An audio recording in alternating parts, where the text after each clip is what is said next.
Good afternoon, Pag-ibig Team. This is Francis De La Cruz, your reporter today dito sa Calamba. Today is May 11, 2017. So, bigyan ko lang po kayo ng update dito sa Calamba.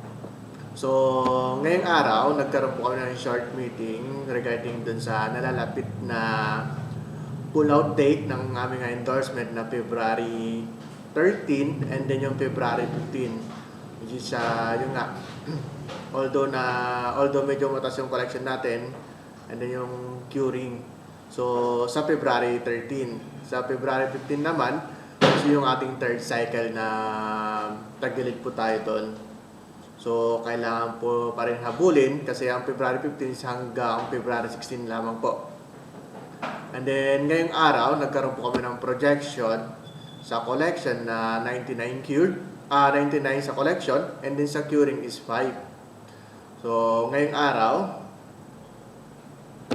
ang total collection po namin is yun, na-hit po namin yung aming projection today which is yung 99,000, which is ngayon is nasa 103,398 yung aming naging collection for today.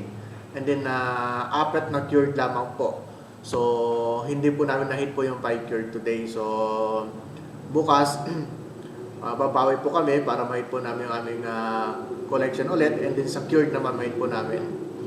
And then good news dahil nagkaroon po kami ng new endorsement which is ngayong May 11, 2017 na nagkaroon po kami ng fresh and reshuffled account which is nasa 144 accounts po ito.